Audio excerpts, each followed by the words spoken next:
All right, let's talk about taming your brain. Because let's be honest, there's this constant battle going on inside all of our heads, right? It's that pull between the super easy, mindless distractions and the hard uphill climb toward the goals we really care about. I mean, have you ever stopped and wondered about this? How is it so incredibly easy to lose like an hour just endlessly scrolling, but getting yourself to the gym or to open that textbook feels like trying to move a mountain?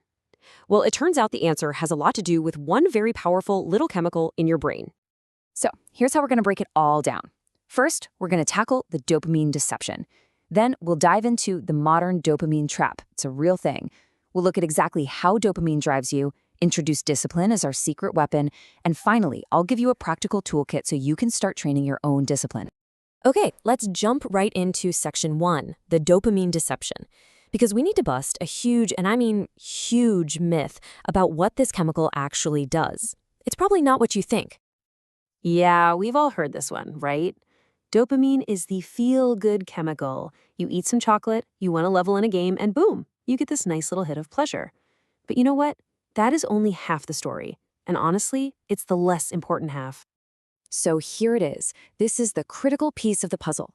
The big myth is that dopamine is the pleasure, that it's the reward itself. It's not. The reality, dopamine is all about motivation. It's the chemical of wanting, of seeking. It's the engine that pushes you to go get the thing. It's the drive, not the destination. Okay, so keeping that in mind, let's look at our world. Section 2, the modern dopamine trap.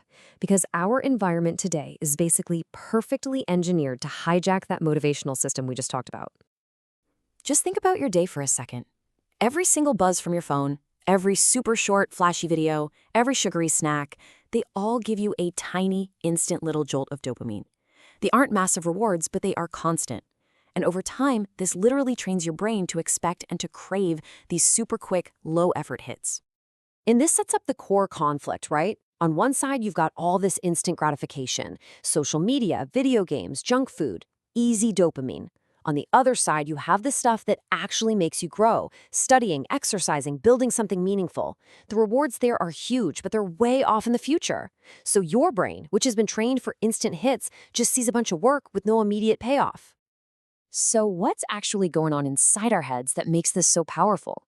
Let's dive into the science a little bit in section 3, how dopamine drives you. It's all about the chase. Now listen up, because this is the part that changes everything. The biggest dopamine spike doesn't actually happen when you get the reward. It happens in anticipation of it. It's the expectation, the possibility of something good that gets you hooked. That's why you keep scrolling. The next video might be the funny one. That's why you check your phone. The next notification might be important. We get addicted to the chase. And this creates this incredibly powerful and usually unconscious habit loop. It all starts with a cue. Right? Your phone buzzes. Instantly, that triggers an expectation in your brain. Ooh, a reward might be coming. So your brain releases dopamine, which drives the action. You check your phone. And here's the kicker. It doesn't even matter if the notification was good or not. The loop itself just got stronger, making it even more likely you'll do it again next time. Okay, I know this might sound a little bleak, like we're just puppets on a string. But here's the good news. We are not helpless. Not at all. So let's talk about the solution in section 4. Let's talk about discipline. This is our counterpower. Let's define discipline this way. It's the skill of separating your actions from your feelings. See, motivation, that dopamine-fueled feeling, it comes and goes. It's fickle. But discipline? Discipline is reliable. It's what lets you show up and do the hard thing, even when that voice in your head says, ugh, I don't feel like it. And when you practice discipline, something really amazing starts to happen. You're basically reprogramming your brain's entire reward system. You start teaching it that the quiet satisfaction of making progress on something difficult, well, that can feel just as good, if not better, than a cheap instant hit of dopamine. You actually start to enjoy the process of growth itself. So theory is great, but how do we actually do this? Let's get really practical in this last section. Train your discipline. Here's your toolkit you can start using, like, today. Okay, here are 4 super powerful but really simple strategies. First up, a dopamine detox. Just intentionally spend some time away from all the high stimulation stuff. Give your brain a chance to reset. Second, create small wins. Stop trying to climb the whole mountain at once. Break that huge goal down into tiny, achievable steps.